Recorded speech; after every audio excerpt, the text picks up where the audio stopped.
I just, it's so funny to me. Like the idea that we would still be even considering this on August 29th was unfathomable at the beginning of this year, number one. But number two, you bring up Chris Sims. And for those of you who don't know, Chris Sims, who works at Pro Football Talk and was very good friends with Kyle Shanahan and teammates with him at Texas, I'm kind of done with if Chris Sims says it, it must be coming straight from Kyle. Because we've been doing this for a long time now, and it's been proven. I mean, Chris Sims thought they were going Mac Jones. So it was like, Kyle's not calling Chris Sims and telling him the trade secrets. Chris Sims can be his friend, but is also a media person now.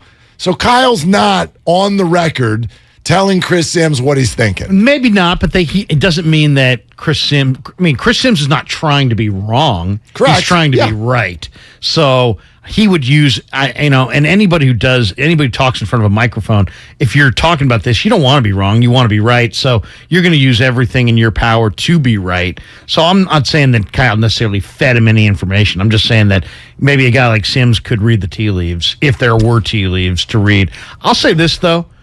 Bill Walsh, going way back to the late Bill Walsh, one of the great coaches, he had Joe Montana and Steve Young and Steve Bono. And one of those years in the 80s or 90s, he needed all three to get through the year. And the Niners used all three and won games with all three. Mm-hmm. What do you think of a quarterback room that's Trey Lance, Jimmy Garoppolo, and Brock Purdy? I think it's a really good quarterback room with all kinds of emotional problems. I think is what it is. I just, imagine the messaging. So this for me is two separate conversations. A, do you keep him tomorrow because you're trying to keep him away from Seattle? But B, the 49ers also have to know if you keep him tomorrow, the public, the fan base is just running with they're keeping Jimmy. Like they can't see all of the little finer points of what might be going on because we are fans and we know Jimmy. We've known him for 5 years, and obviously it's a better quarterback room if he's in it. Who would not feel comfortable with him as the backup? That'd be great. But I'll tell you, maybe him. Yeah, and Trey. You can't do this. This is not to me. But comfort for players is not a priority for me. So, you're saying Trey. It should be. Was Joe Montana comfortable when Steve Young was behind him? No. Joe Montana just happened to play the greatest ball of his career with Steve Young sitting right there. But he was already established as the great quarterback, maybe the greatest of all time. Trey Lance is going to make sharpens iron. Right, but Trey Lance can make his third start in a few weeks. And it's not even just about Trey, it's about themselves. What are you saying if you made this decision a year and a half ago? What are you saying if now you get to this point and you hedge? Because that's essentially what you're doing. You're hedging your bets. It's a great point, but how about this? The best player on your team might be Trent Williams. Trent Williams is 34 years old.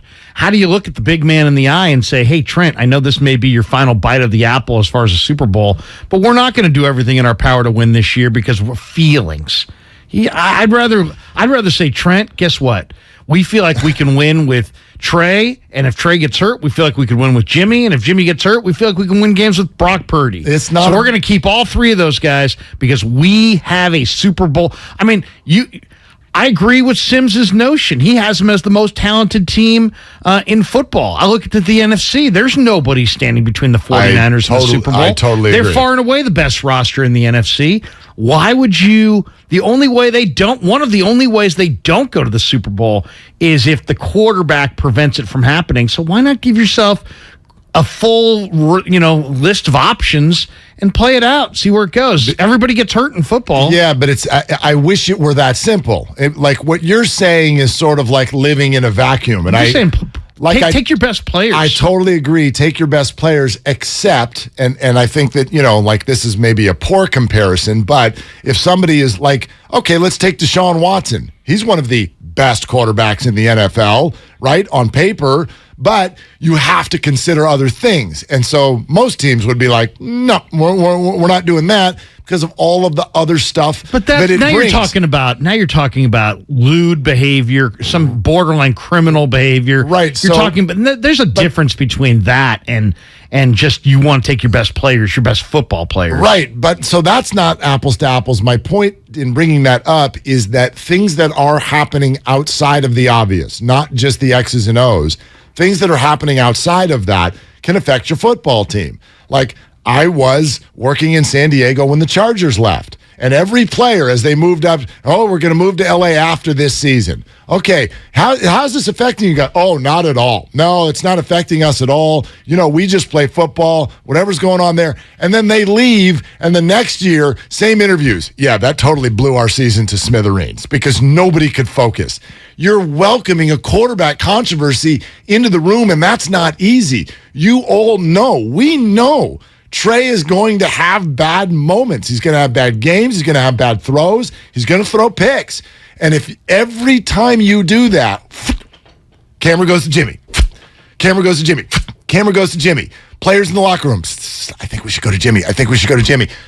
You're welcoming that. You're welcoming that into your locker room, and I think it kills the whole damn thing. Well, I really do. Okay, but then is some kind of a circus worse than it's week 3 and you're going with Nate Sudfeld?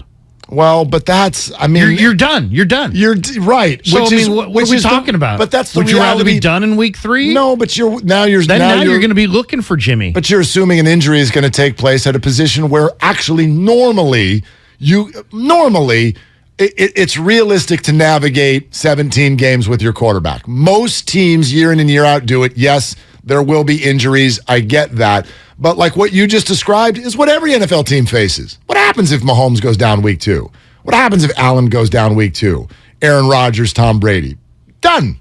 Season's over. Yeah, but every team faces that. If you have the option, first of all, Jimmy's not staying at $24 million. The Niners don't want him at $24 million. Nobody in the league wants him at $24 million. I think that's pretty clear. I think that's pretty established. Absolutely. Nobody wants that price tag. Correct.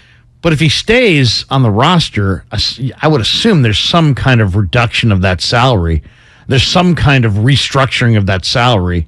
Otherwise, there's no reason to have him on the roster. He's not going to be on the roster at $25 million. But if you could have him on the roster at half that, would you want him as an insurance policy?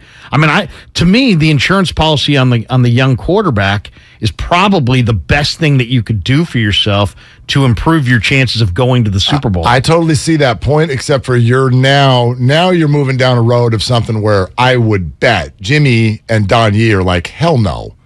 But what are his options? Seattle. He has options. But not at the full boat. No, not at the full boat. Yeah, so what's I'm saying? But he can play. Would you rather play behind a rookie left tackle or play behind Trent Williams? If I'm Jimmy, I'd way rather be in Seattle.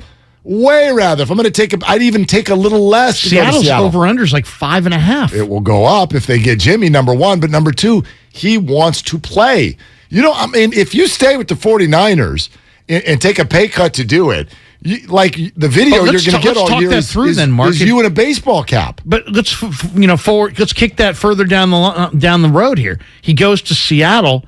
He doesn't have big money guaranteed. If I'm Jimmy Garoppolo, I want to have one eye on what's going to set me up for next year's free agent market for big dollars. Fair point. To me, staying here and winning here or sitting here and is better than going to Seattle and breaking because they don't have a good enough situation around you. It is a completely fair point because we're in love with the backup quarterback. Like my story on that one is Mitch Trubisky. Like Trubisky went and took a job last year backing up maybe the best player in the NFL. And we were like, why would he do that? He rebuilt his whole deal. He just sat there, did nothing. And the very following year, people are like, we think you're a starter again. Because people are just inherently in love with the backup quarterback. So you're right. It is a way to play this, which would be stay, be the backup. Be healthy. Maybe you get a game and you look good. The 49ers win like they usually do when they play with you. You could replace a guy and take off and win the Super Bowl. But you're asking two sides to do something that my read is they don't want to do, which is A, you're asking Jimmy to just be like, dude, you're a backup. And B, you're asking the 49ers to keep him, and they've shown zero inclination to do that. They have told everybody on the inside this man is not on the team. He's not on the team. Like he didn't, no OTAs, no camp. Don't come on the field. Don't travel with us to Minnesota. You're not on the team. You're going to switch that for week 1? That's a hell of an about face. If you just said to me, are the Niners going to the Super Bowl? I would say I've got a few questions, but one of them is Trey Lance. So if you could get Jimmy at a reduced salary, I would be interested. I absolutely would be interested. Also, I really believe that quarterback is far and away the most important position. So if you have a stocked quarterback depth chart, I think that's advantage you. And if you do get him to restructure to stay and he takes $10 million or $12 million, guess what? Now you, instead of having a day or two to make this decision, you've got up until the trade deadline to see if somebody gets hurt. Now you got a quarterback who's more attractive. Why? Because he's $12 million or $10 million as opposed to 24. Now you got probably a bunch of interested teams. Now, as soon as anybody goes down, your guy's sitting right there. If I'm John Lynch, I'm thinking about that. You know, maybe I could have the insurance policy and for a few more weeks, and I could potentially turn this into a day 2 pick because somebody loses a player and I've got a $12 million quarterback right there. They already kind of know that Jimmy's going to be a good soldier, that he's going to be a professional, that he's not going to be Baker Mayfield, that he's not going to be some island unto himself. So, in a way, it's like, what's best for the franchise? I want to see Lynch do what's best for the franchise. And if I think what's best for the franchise is having insurance and getting something of value for Jimmy. And if you keep him on the roster and reduce his contract, essentially you could get it all. So I don't disagree with any of your premise, but I think it's in the fantasy land. Because you, as you're speaking, you're painting Trey as a total like no, like a flower. No, he can't possibly be. He's going to somehow be ruined by this. No. Set that aside for a second. You are welcoming a quarterback controversy. I think Trey could mentally handle it. Can the sideline? Can the fan base? Can all of the discussion that will go on? Can the fan base handle? Would John Lynch survive if he released Jimmy Garoppolo? Lance got hurt. Garoppolo winds up in Seattle, and miraculously they win 9 games and go to the playoffs. Would John Lynch even have a gig? So I think you got to factor all these things in. But Larry, the reason I say it's fantasy land is you're talking about it as if Jimmy would even agree to that, and I don't think he will. What are the better options? Would you rather be healthy in San Francisco with a chance to win a ring, or potentially heading into the most important free agent year of your life, banged up because you played on a bad team? We can debate that, but it appears to me that they've decided Seattle is the answer to your question. It appears to me they've decided, it's clear they've had those conversations, they've decided they'd rather try to be the starter in Seattle. When I say they, I'm talking about Jimmy and his team, his agent. But furthermore, this isn't about whether or not Trey can handle it. Understand, you're welcoming in a new 49er era. It would take one loss in a social media era. You lose to the Bears, and these phone lines would be chalked to the gills with people on Monday morning saying, you got to go back to Jimmy. And that's not okay. I can block that out. I can block that out. You can block it out, but can they? Is that worse, Mark, than not good? What are people going to say if you're going to Sudfeld and Purdy's doing well somewhere else and Garoppolo's doing well somewhere else? They're going to say the 49ers can't handicap quarterbacks, and they kept the guy they shouldn't have kept, and they let 2 guys go. But you're presupposing injury. You're presupposing something that you're hoping does not happen at all this year.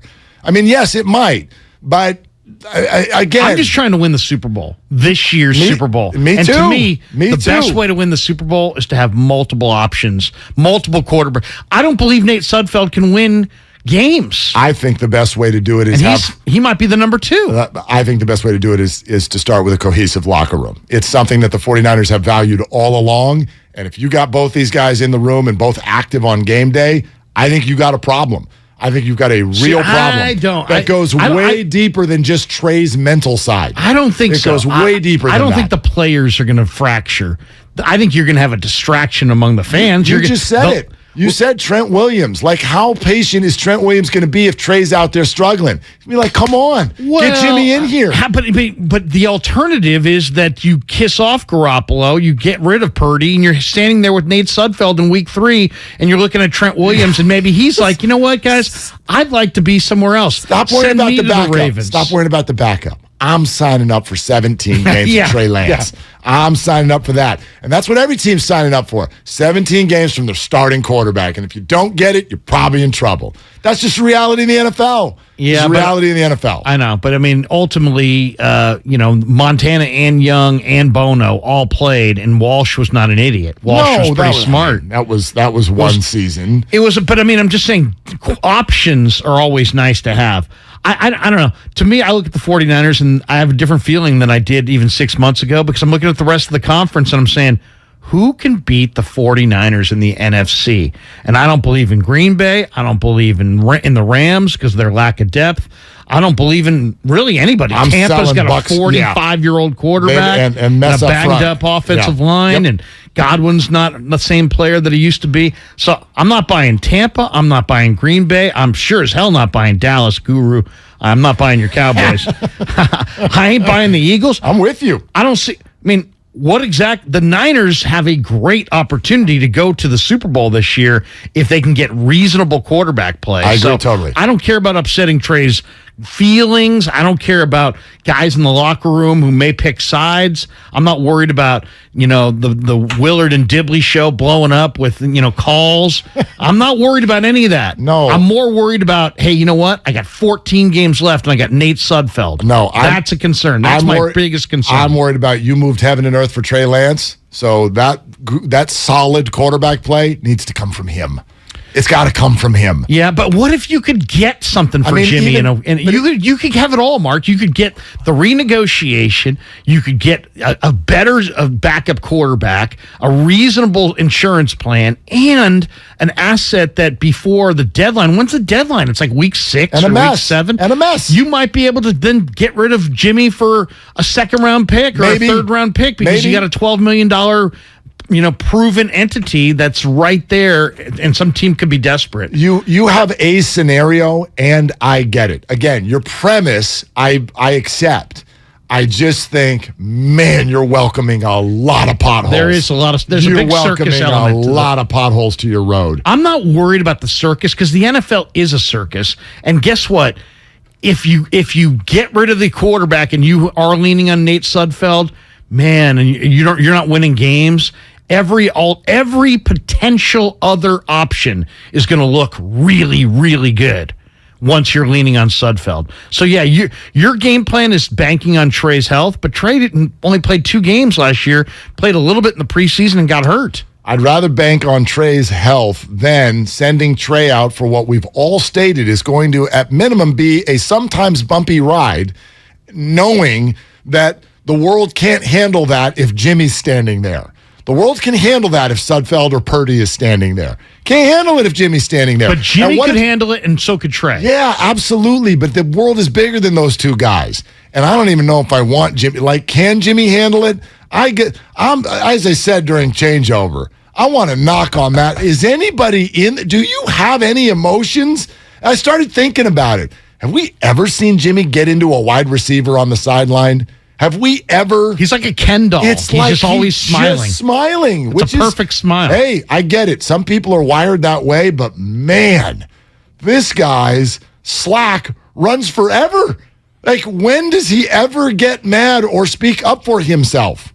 When? When does he come out and be what about me? Maybe he has some knockdown, drag-out conversations with Don Maybe Yee. he does. Maybe he does. Seriously, because you're right. Publicly, he does not give you any picture of discontent at any point. He's like easy breezy. Like we go home, but he learned under Brady and Belichick. Brady loses his cookies every quarter on the field, screaming at refs, receivers, offensive coordinators. Jimmy is just like, If a receiver drops just a flat dime Jimmy doesn't even frown. Jimmy just like pat him on the back. Just like, we're coming. Yeah, hey, we're coming to you next time. I'm rich. Yeah. I'm good looking, and you know what? Things are going to be all right.